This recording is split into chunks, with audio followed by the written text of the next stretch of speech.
kayak gitu loh. Jadi harusnya malu lah kita tuh di Indonesia sudah apa ya, sudah internasional aja mendengar semua kasus-kasus yang di Indonesia ini sudah didengar oleh di dunia internasional. Apa nggak malu kita Indonesia kayak gini terus menerus gitu loh?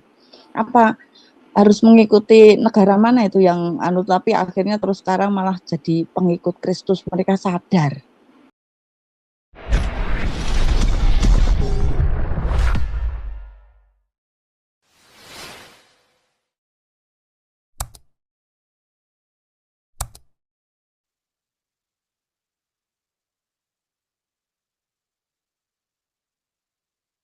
Jangan resen tadi kok hilang ini. Ya Ibu Tumbar silakan. Iya, sinyalku mendelap-mendelap. Ya silakan. Jadi hilang.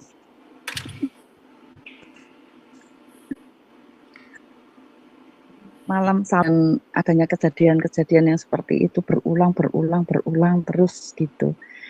Kalau saya itu berpikir begini, harusnya fungsi dari Departemen Agama itu harusnya berfungsi di saat-saat seperti ini gitu loh. Jadi Departemen Agama lah yang turun tangan menangani, misalnya nih Departemen Agama kan katanya mencakup seluruh agama gitu. Nah itu harusnya mereka menangani yang kayak gitu. Apa nggak malu gitu loh, umatnya kok seperti itu, apa nggak malu. Nah fungsi Departemen Agama itu harusnya mendidik orang-orang yang kayak gitu, terutama mendidik ustadz-ustadz yang khotbahnya kayak gitu loh. Jadi harusnya malu lah kita tuh di Indonesia sudah apa ya, sudah internasional aja mendengar semua kasus-kasus yang di Indonesia ini sudah didengar oleh di dunia internasional. Apa nggak malu kita Indonesia kayak gini terus menerus gitu loh?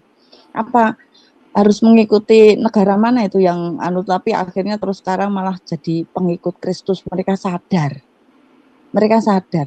Kita Indonesia tuh gimana ya orang berpikirnya tuh. Nah, kita harus sadar lah, terutama dari Departemen Agama, orang-orang Departemen Agama. Maaf ya, ini Anda itu yang duduk di Departemen Agama harus sadar. Apa nggak malu ya? Satu itu nggak malu. Itu aja kuncinya, nggak malu. Nah, satu, kalau malu pasti mengambil tindakan yang tepat dan harusnya menghukum gitu loh, bukan malah menghalang-halangi. Wah, beres nanti keluar gini, 2 bulan keluar beres. Nah, bukan kayak gitu. Apa nggak malu kalian itu memprovokasi polisi dan lain sebagainya untuk menghukum kita penginjil istilahnya? Nggak menghina agama Anda loh di penjara, gitu. Banyak sekali kasusnya. Jadi apa nggak malu gitu loh, nggak tahu malu lah gitu loh. Kita orang Indonesia punya etika, punya budaya. Budaya malu itu mbok diutamakan gitu. Jangan malu-maluin terus gitu. Ini kan malu-maluin terus gitu loh. Nah, terus yang kedua, ini kesempatan kita memilih agama itu yang agama kasih. Agama kasih itu yang mana sih? Yang menghidupkan. Menghidupkan yang mana? Ya Tuhan Yesus Kristus. Kalau yang satu, ya maaf kata, itu malah mematikan. Mematikan itu berarti dari mana gitu loh. Ajaran dari mana kan. Jadi introspeksi aja lah. Kita bisa introspeksi, kita yang mendengar di sini bisa introspeksi diri. Bertanyalah kepada Tuhan Anda. Tuhan, apa benar tuh ini ajarannya seperti ini gitu loh. Kenapa sedikit-sedikit lapor polisi, sedikit-sedikit lapor polisi, sedikit-sedikit penganiayaan kemana-mana. Kita tuh prihatin loh. Kita nggak pernah terus adanya orang yang dipersekusi ya istilahnya ya, sampai mengalami penganiayaan dan sebagainya. Terus kita demo bersilet-silet itu tadi bahasa apa tadi Pak saya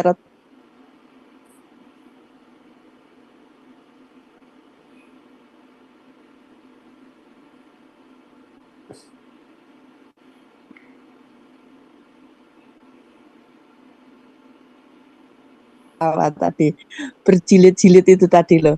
Masa demo berjilid dan berdoa untuk kalian supaya apa, belas kasih Tuhan itu turun untuk kalian, biar kalian itu terbuka hatinya, ada belas kasih di dalam hati kalian gitu loh, bukan hanya pemberontakan, bukan hanya kelompok Anda, tapi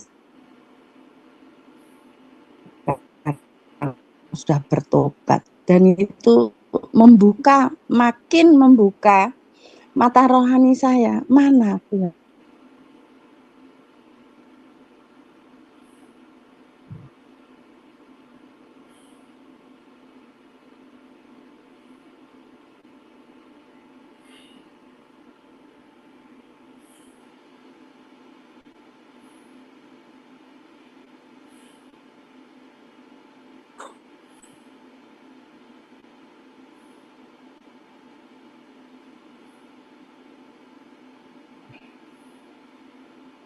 Suaranya hilang-hilang ya, Bu Tumbar ya. Hilang Ya, suaranya. Ibu Dora dari Austria. Ibu Dora next. Ibu Dora. Halo? Ya, dengar ya? Ya, jelas, Ya. jelas. Bagus, Jelas. Dan saya setuju pendapat dengan Bapak tadi ya Pak. Pertama, kedua, seharusnya rakyat Indonesia bersama-sama bersatu untuk menyatakan membubarkan MUI dari kursi pemerintahan. Ya, kedua itu. Dan ketiga, saya dengar kemarin di TV One, si Pak Mahfud ingin kembali mengajar di UNI.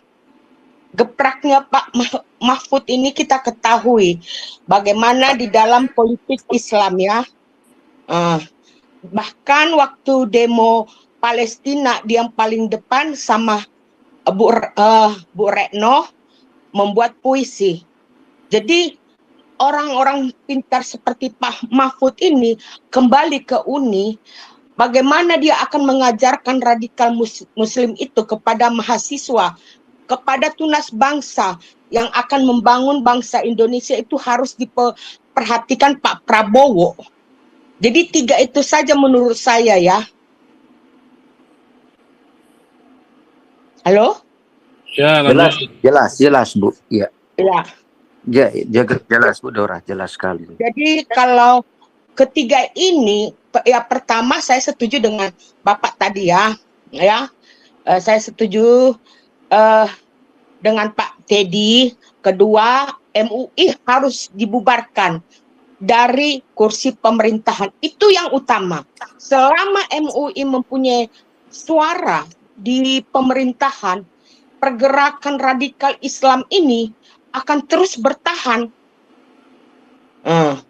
Kedua, di dalam setiap universitas, kalau swasta ada Universitas Katolik, ada Universitas Advent, itu nggak masalah, mereka nggak menyatakan keradikalan tentang agama ya Pak Teddy. Tapi di Universitas Indonesia yang mana seperti Pak Mahfud itu ingin kembali, ini Pak Prabowo harus memperhatikan, karena melalui Tunas Muda lah kita merombak situasi toleransi dan pembangunan bangsa Indonesia. Menurut saya ya, kalau saya salah ya bisa dikasih pendapat begitu Pak Teddy, Pak Paul.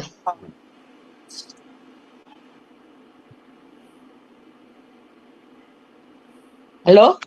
Ya, jelas Bu. Iya Bu, jelas Bu Dora. Ya, kedengaran Bu. Iya.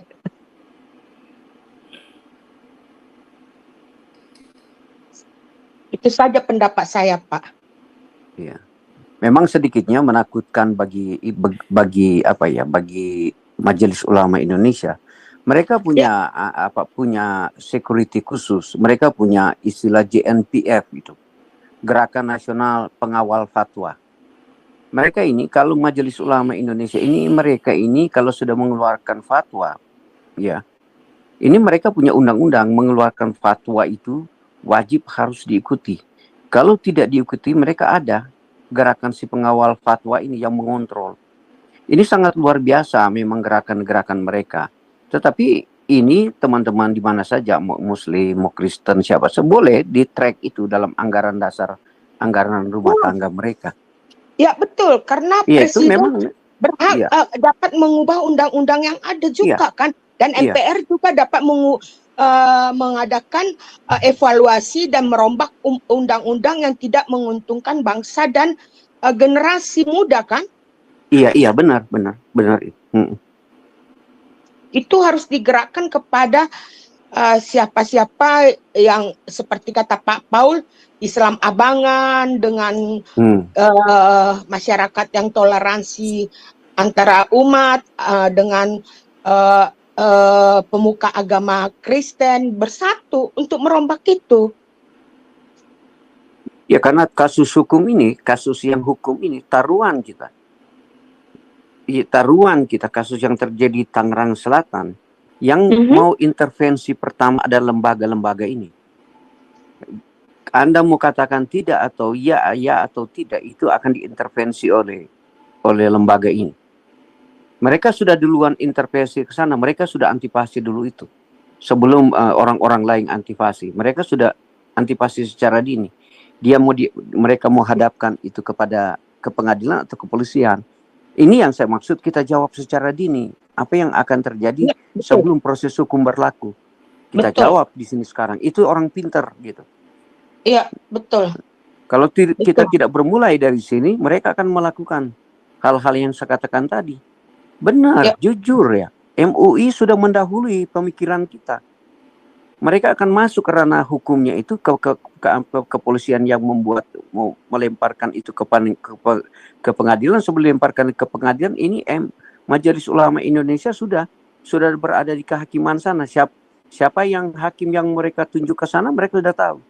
Hakim-hakim ini kebanyakan di Indonesia sudah tercuci dengan dengan doktrin-doktrin Islam.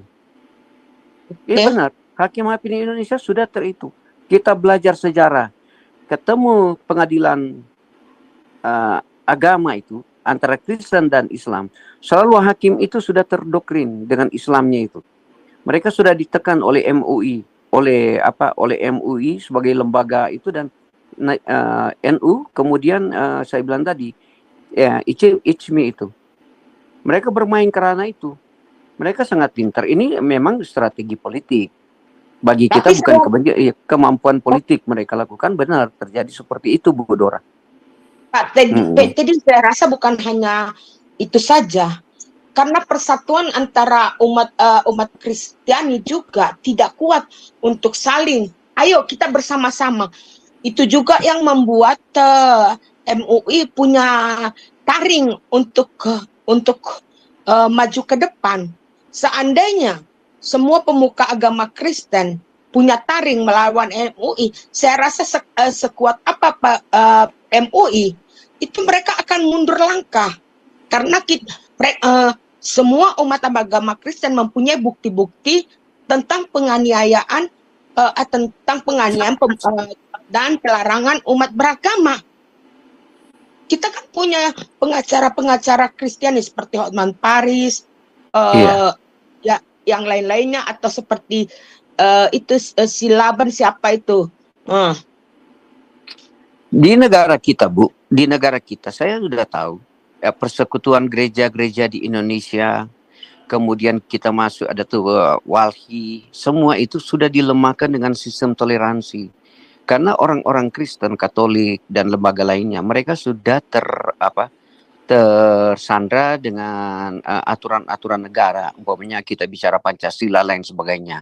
Memang gerakan-gerakan ajaran-ajaran Kristen itu umumnya mereka tidak mau melakukan perlawanan-perlawanan yang seperti yang dilakukan oleh kelompok Islam, saya bilang. Orang Kristen itu sudah memang terkooptasi dengan gaya pemikiran kasih, sehingga mereka selalu mau menyampaikan pendekatan hukum pun mereka tidak mau. Itu kalau kita belajar secara itu ya, kita coba bikin hipotesa. Itu kelemahan orang lembaga-lembaga Kristen di Indonesia. Mereka teritu dengan toleransi atau bagaimana ya saya mau katakan. Mereka tidak akan kejar secara hukum. Karena juga mereka, saya tidak tahu ya, apakah itu ada tekanan intimidasi atau lain sebagainya, tapi saya tidak tahu. Gerakan-gerakan dari kelompok-kelompok Kristen di Indonesia, lembaga mereka selalu tidak pernah melakukan hal-hal yang ya saya lihat ya. Kalau saya rasa tidak, Pak Teddy ya, karena iya, memang Bu Dora terasa tidak begitu. Menurut pandangan saya, kalau saya salah, tolong di apa ya? Iya, benar, ya. Menurut pendapat Pak Paul, dogma itu karena dogma Kristen itu kita nggak bisa berpolitik. Iya, itu maksudnya. Itu maksudnya. Itu dulu. Sementara Pak Paul sudah membukakan pikiran politik itu bukan untuk peperangan. Politik itu untuk menyatakan kebenaran. Nah, di Kristiani itulah kelemahan akibat dogma-dogma dari orang-orang Kristen. Kita nggak boleh berpolitik. Kita harus tunduk pada pemerintah. Nah, di sini menjadi asas manfaat bagi MUI. Iya, asas manfaat, benar itu. Itu. Saya dukung itu, benar. Dipergunakan itu karena toleransinya itu, asas manfaatnya itu gitu. Iya, kalau di gereja ada ruang bagi orang muda untuk berpolitik dalam arti menyatakan pendapat yang tidak sesuai kepada pemerintah, mulai berkembang kecil ini pasti akan membuat kekuatan kedudukan, bukan kekuatan untuk fisik ya, kekuatan kedudukan Kristen di Indonesia.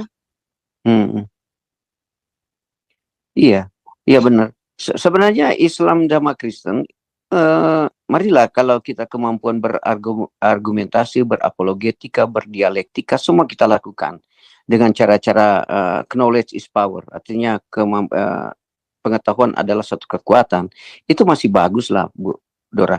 Yang jelek bagi Islam itu selalu melakukan kriminal, Bu. Diajarkan bagaimana membunuh, membantai, mengapa, seperti yang terjadi di Tangerang. Bukan melakukan, silakanlah lu larang orang beribadah, silakanlah Anda demo, janganlah beribut di sini karena tempat saya ini orang banyak yang Muslim semua, atau di tempat ini tidak, atau kamu silakanlah beribadah di gereja. Itu pendekatan persuasif bagus, Bu Dora. Saya masih dukung cara-cara begitu. Tetapi kalau sudah melakukan kriminal, masa mau pakai ancaman seperti begitu? Itu kan tindakan tidak terpuji. Ajaran itu diajarkan siapa itu, Bu? Ajaran doktrinnya Islam. Itu maksud saya yang tidak boleh begitu. Itu yang kita ambil kesimpulan begitu. Kan saya juga berdebat dengan Pak Paul Sang. Dulu saya zaman saya, Bu, kalau kalah diplomasi, konfrontasi, saya senang berperang, senang berkelahi dari dulu, mau keluar kota kemana saya senang. Kalau kan di Indonesia saya bilang kemarin selalu Pak Paul katakan janganlah kita perang verbal lah. Kalau perang verbal saya dukung gitu. Tetapi kalau kita lagi perang, lagi kalah verbal, tiba-tiba diancam, dibunuh, sudah dibunuh dulu, kan kita menjadi konyol hidup kita kalau masa kita mau dibantai gitu, akan mati sia-sia. Itu persoalannya, Bu Dora. Ya makanya saya bilang di dalam grup ini ya orang-orang muda, saya harap orang-orang muda di dalam grup yang mengikuti YouTuber Pak Paul Sang baik dalam TikTok mulailah berpikir ke depannya bagaimana saling bersatu untuk dapat menguatkan, bukan untuk fisik ya, menguatkan kedudukan beribadah dan mempunyai agama itu, spesial Kristiani ya, menurut saya ya, itu saja. Bu Dora, saya tambahin dikit. Bu Dora, saya tambahin dikit ya. Ini kembali lagi kita ngeliat ini, kita lagi balik lagi, saya rasa ke pendidikan.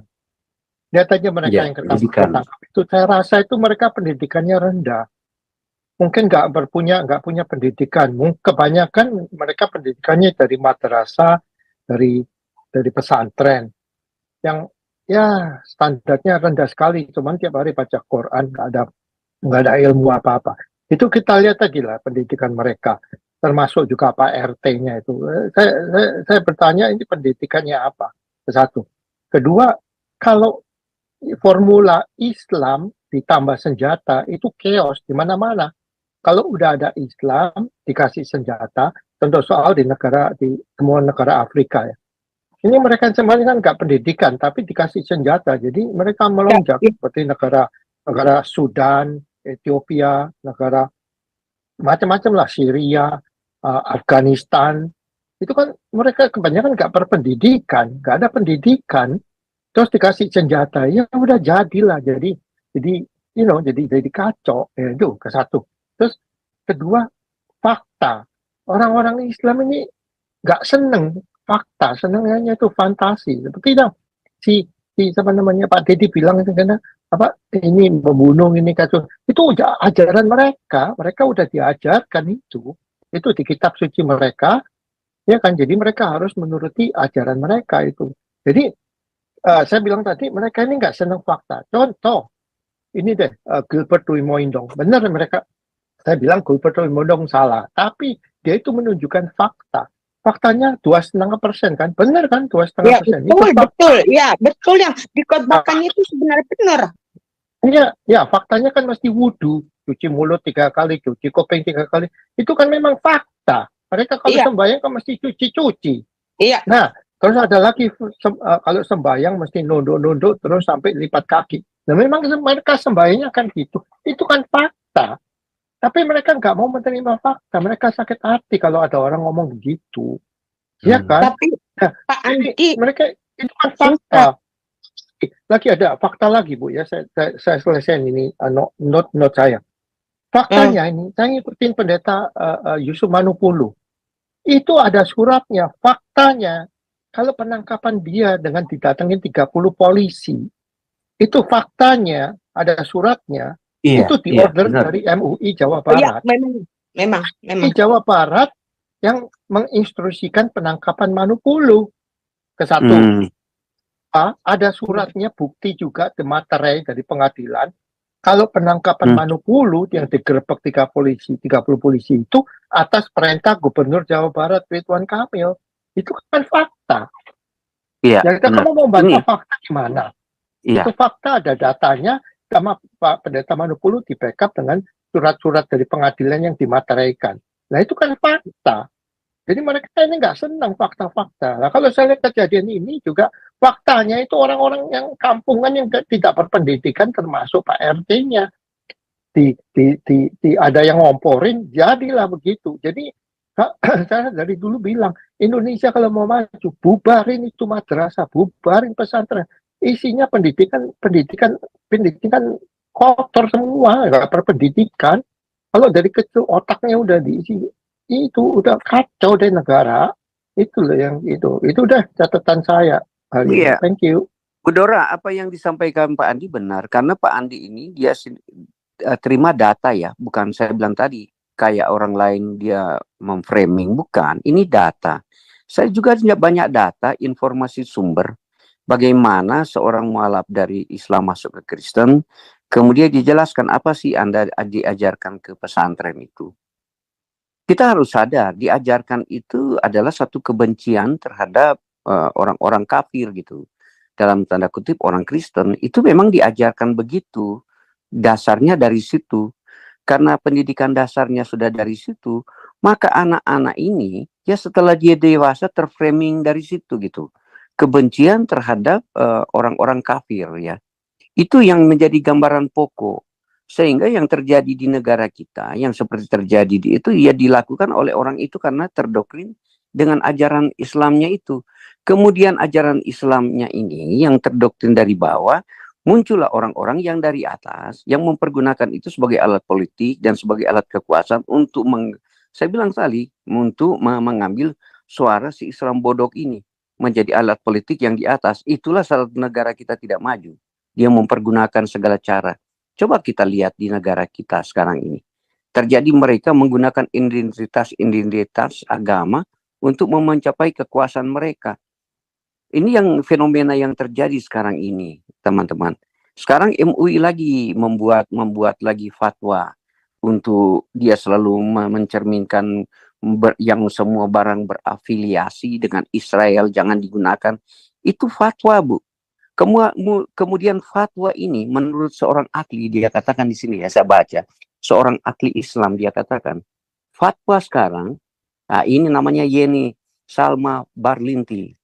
Dia bilang, fatwa dari Dewan Syariah Nasional, dari MU, merupakan hukum positif yang mengikat. Sekarang sebab keberadaannya sering dilegitimasi lewat peraturan perundang-undangan oleh lembaga pemerintah. Menakutkan itu sekarang, Bu. Saya ulangi lagi ya, teman-teman di sini ini coba baca ya, Yeni Salima Barlinti dia katakan, fatwa Dewan Syariah Nasional itu sudah merupakan hukum positif yang mengikat. Sebab keberadaannya sering dilegitimasikan oleh Dewan, saya bilang melewat peraturan perundang-undangan oleh lembaga pemerintah. Ini Bu, yang saya bilang tadi Bu Dora, Dewan Syariah Nasional ini yang dibuat MUI, itu sudah masuk ke ranah pendidikan, Departemen Pendidikan, Departemen Keuangan, lembaga pemerintah di bidang perbankan, sudah masuk ke lembaga hukum, melainkan dia sudah masuk ke satu lembaga Kejaksaan Agung. Sudah masuk lagi ke lembaga apa itu yang MK-nya itu. Semua udah masuk dia.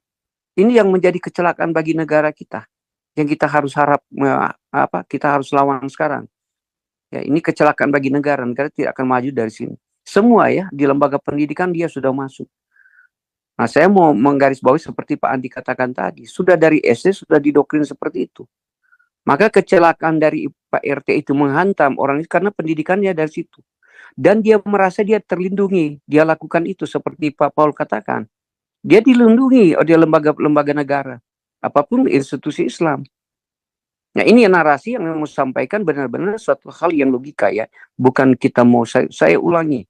Bukan oleh sebab itu Islam juga boleh masuk ke sini. Saya minta dukungan kepada kelompok-kelompok Islam. Mau dia garis keras, radikal lain.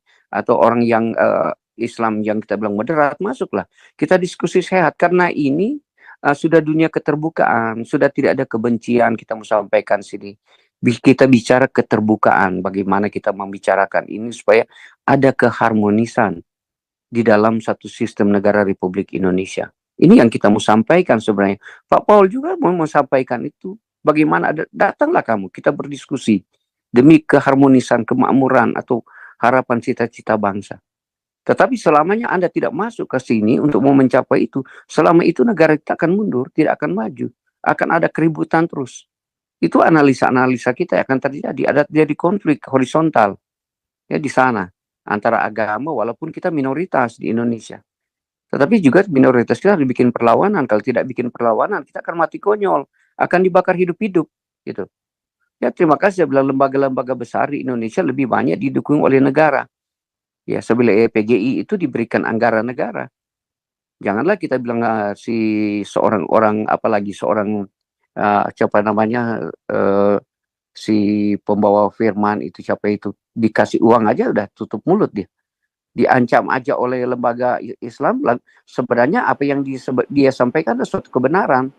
Apa yang dilakukan kelompok Islam. Kenapa harus dia bilang tak maaf? Itu bukan gentleman, bukan anak Tuhan itu. Nah ini pemahaman saya. Iya. Terima kasih. Ini ada Urang nih, Pak Urang silakan. Pak Urang lawyer juga.